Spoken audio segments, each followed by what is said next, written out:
Hey folks, today it's a beautiful day outside.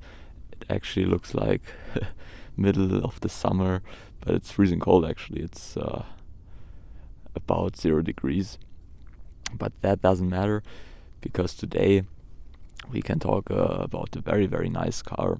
As you can see here, the Audi RS3 8V Facelift. So as we stand on the outside already, let's talk about that first. Compared to the pre-facelifted model, only minor changes happened to the design, as it normally is the case with facelifts. But yeah, the changes are pretty neat. The little extra edges around the lights, for example, or the those little extra air vents in there, and yeah, it just looks really really cool in my opinion. You can always argue about taste, but yeah, the RS3 overall just looks really good and really really aggressive. The specific one is fitted with the Nado grey color, so the grey which is a bit brighter and which doesn't have the pearl effect. With the Daytona grey you get the pearl effect where the color actually changes, whether the car is in the sun or in the garage. In the garage or in the dark, it looks a bit more like dark grey, and in the sun it's a bit more into the bluish colors. But this one is just grey, and I think it fits the car pretty well.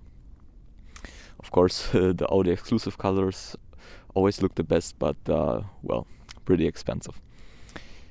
We have winter wheels, so not very fancy wheels at the moment. But still, for winter wheels, those look pretty good already. And the standard brakes. But it's just massive how big the brake caliper actually is. Barely fits under the wheel. What you already saw on the front and what you can see on the back as well is that we have this black package from Audi, so no aluminum accents. The accents are held in black, which looks really good in this color combination. What I particularly like about this car are the indicators, which you might already know if you've been following this channel for a while, because this just looks absolutely awesome, especially if you have reflections, for example, in the dark, in windows or other cars in front of you. This is just so cool. And yeah, I just like staring at those, and I just can't stop watching them. But anyway, that's my fetish. So let's talk about the topics which you're probably a bit more interested in, because the lights are actually really really worth to mention. Those are the Matrix LED lights, and if you've never driven with the Matrix LED lights, then it's a completely new experience of night driving, because in some cases you think the night becomes brighter than the day. Those are just so bright, it's just wow. And it's also got this automatic system. When the car comes towards you, the light kind of cuts this car out, so the driver of this car isn't bothered by the very bright light. So that's a very cool feature. Other than that, you can only talk about the design on the outside, and yeah, as I already mentioned, that's a matter of taste. So let's have a closer look at the interior then. So let's hop into the inside, and this is something Audi really really knows how to do. Just look at all the materials, the Alcantara on the steering wheel, those nice seats with the leather and the stitching, and it's just so nicely made. It's got such a nice finish to it. It just doesn't matter where you touch, it just feels really really nice. And another cool thing are those lights. You can see them here, because when it's dark out, then the whole bottom gets these lights and the Audi Sport logo. You can also change those, of course, to Audi logos or whatever logos you want. In here, this is just a place that makes you feel good. All those nice accents, all those nice materials. The steering wheel has this really nice leather, the stitching, the Alcantara. The bottom is flat and it just grips so nicely. It feels so good. Then you have all those other nice accents around the air vents, for example. You can also get those in red with the RS special package, I think it's called. Then those stitching here is red as well. And there's just so much to configure. if you want to, and if you want to spend the money. But also this setup, which is a bit more towards standard, if you can call it that way, is just really, really nice. You also have the Alcantara on the gear lever and this nice leather as well. You even got leather here, Alcantara here. The roof is not Alcantara, but we have this really nice sunroof, which is also really, really, really awesome. Also to watch stars if you want to. The buttons are in a pretty nice order as well, and they work really self-explanatory. It's just a car that's fun to not only to drive but also to use, for example, the air conditioning. And then of course the highlight is this thing right here behind the steering wheel, the virtual cockpit. So let's turn ignition on. We actually still have a key here, but I think you can get the RS3 with a keyless system as well. Not sure about that though. And then this little display is coming up as well with this cool animation, which is a thing I like also, because if for some reason you don't want the display to be there, then you can just flip it away with this button. And if you're just sitting in the car not driving, then you don't get bothered by it. It's just not like right in your face like other car brands do it or other car models have it. I think this is very convenient.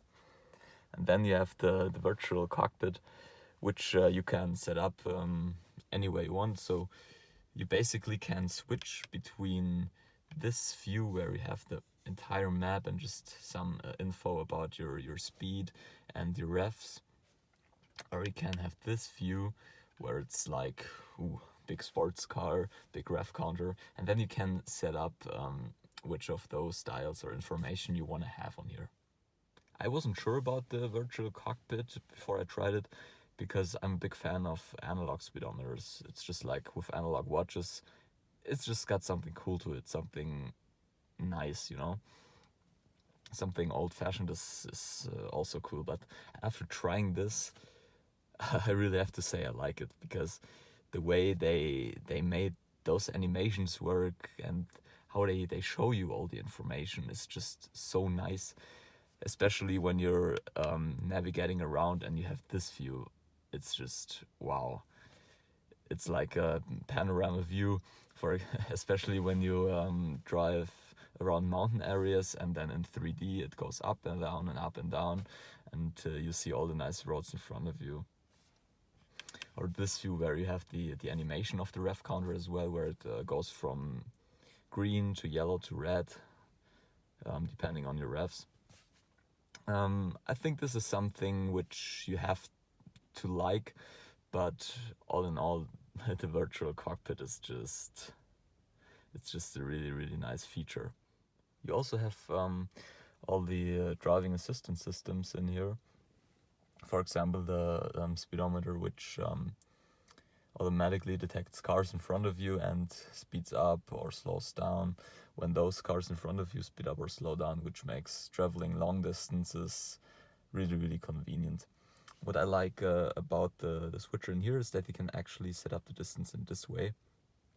In the A6 you have a button up here which is just not so good to reach, but that's complaining on a very, very high level. You also have the warning when a car is like right next to you and you don't see it. You have this flashing lights warning you, and also the assist, which keeps you in lane. So if you're you know snoozing off a bit and you're about to cross a lane on the highway, then the steering wheel is gonna vibrate and counter steer, so you actually stay in lane. And it's just fascinating because this is basically still the Audi A3, so the lower middle class, if you want to say so, but you still have all the series technology, all those systems, and this nice interior which is just finished in such a nice way. Of course this all comes with a price point, but it's just fascinating. But we've been talking enough with the car just standing in this nice landscape around here. I think we should turn the engine on and go for a drive.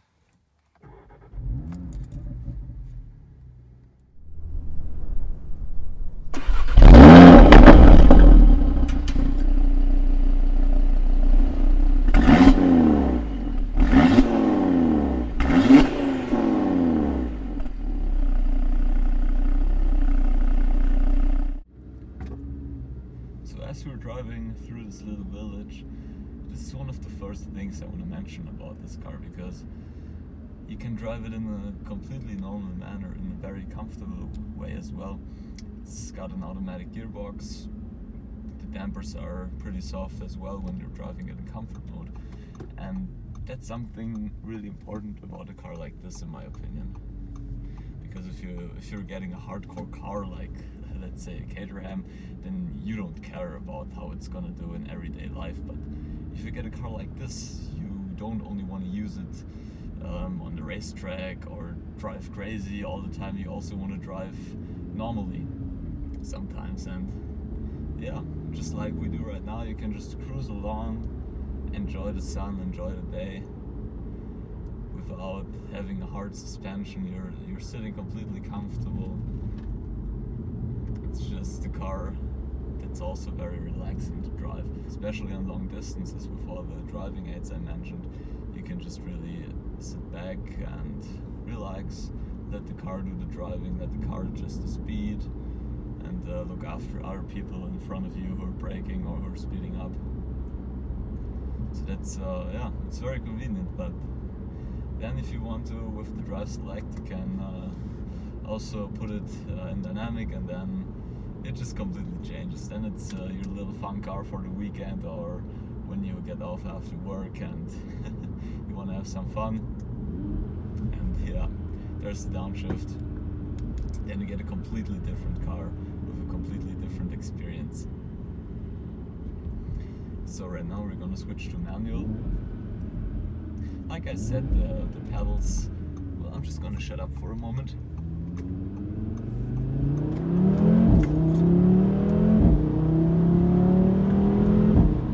Ah, brilliant, isn't it? So yeah, like I said, the pedals they could be better, but it's still fun to drive with pedals and to drive the car in the manual mode. And wow, a 5-cylinder sound is just something that's completely unique. In some ways, 4-cylinder engines all have this same tone, for example, but especially in hatchbacks, where they're very common. But the 5-cylinder is just something which is completely different, which has this tone to it, which is, I don't know how to call it, a bit crazy. It's half of a 10-cylinder engine, and you can hear that, you can feel that. What I miss in the facelift version though are the pops and bangs when you lift off. When you shift, the car does this typical bang, or other people call it farts, but that's about it. And of course this is a matter of taste. Some people think, oh, this is childish and I don't want that, and other people think, yeah, that's just awesome. So it would have been the best if they, yeah, had a button maybe where you can turn it on or turn it off, depending on your mood, depending on your taste, since this is software only anyway. But as far as I know, the pre-facelifted model was a bit too loud, so this is why they turned the pops and bangs down. So if you want pops and bangs, you need to get the software done or get the pre-facelifted version.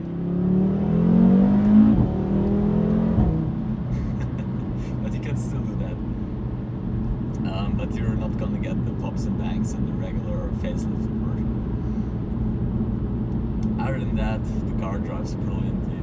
It is really, really fast. It has 400 horsepower, and with the all-wheel drive system, it can really get this power down.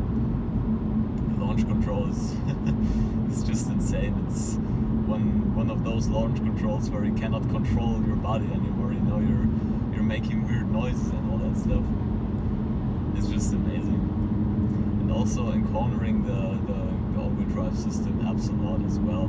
There's just so much grip, and it's a drive that feels very safe.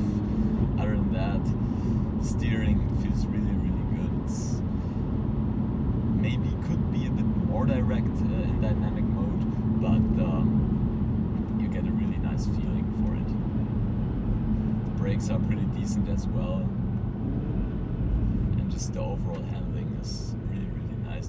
So I turned around again just to enjoy those very nice roads again. Just a beautiful day today, and that's the right car to enjoy it.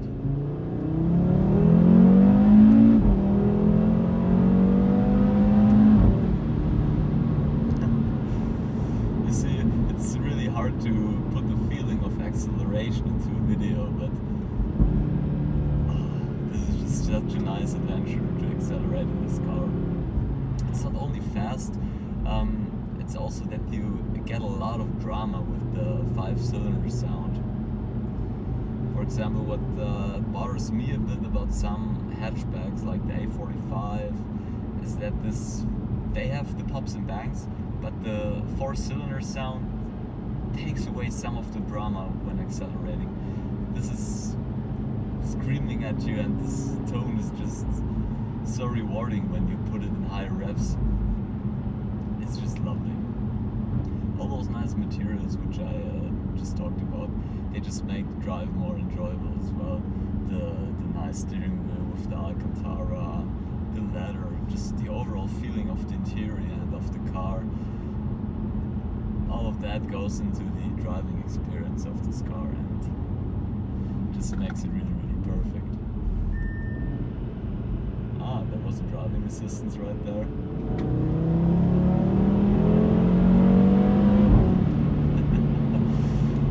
And there are our 5 cylinders turbocharged.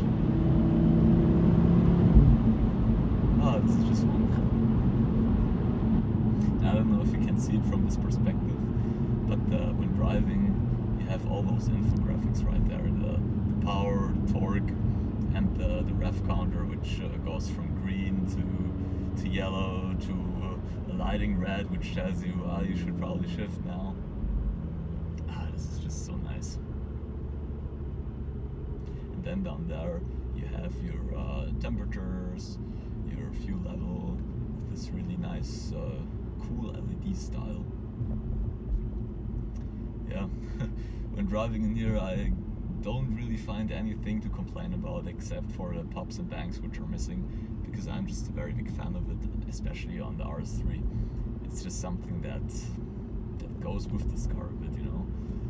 Just like turbo noises go with the Supra, the pops and bangs need to go with the RS3 in my opinion.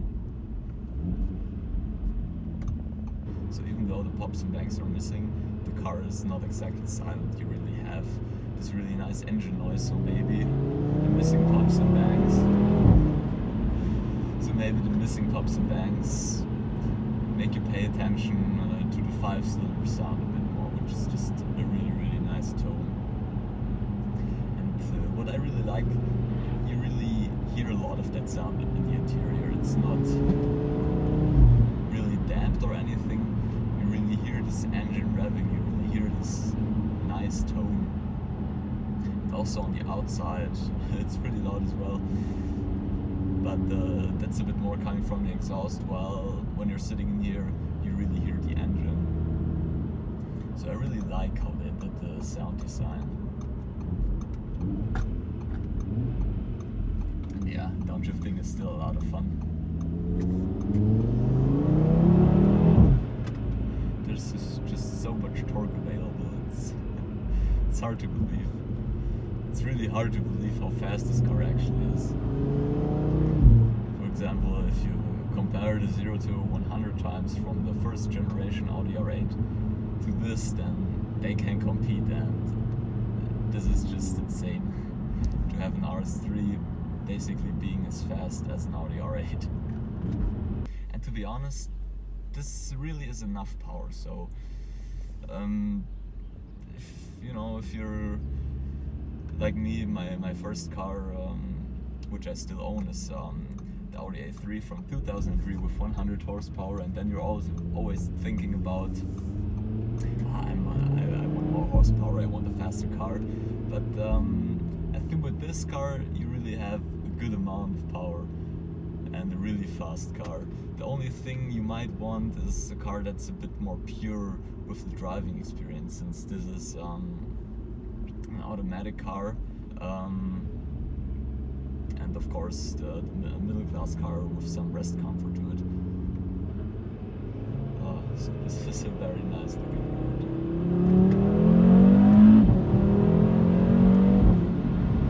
Yeah, so this definitely is enough power.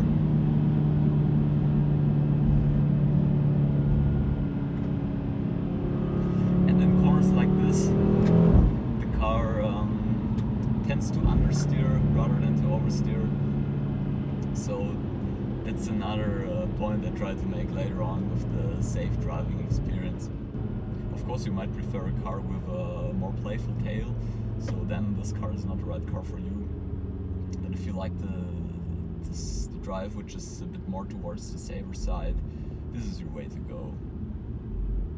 And overall, the sound is still social, so even when you're in dynamic, you can still drive around a little village or the city in dynamic without everybody being mad at you because your car is so loud.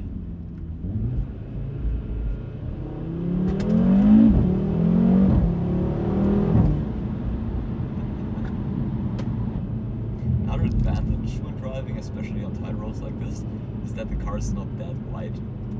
When you have the A6 and the RS6, for example, the RS6 is a lot wider, and it is a bit inconvenient, to be honest.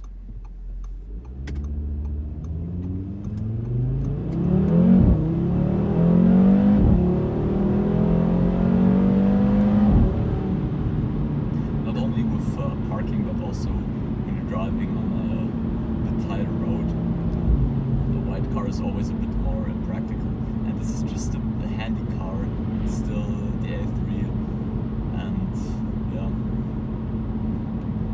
easy to drive, easy to handle in everyday driving, and then on the weekend you can just go out on the road with nice weather like this, drop down some gears, and then do this.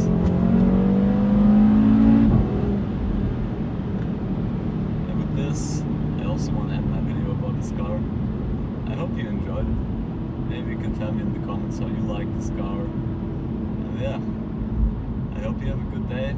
See you soon. Bye bye.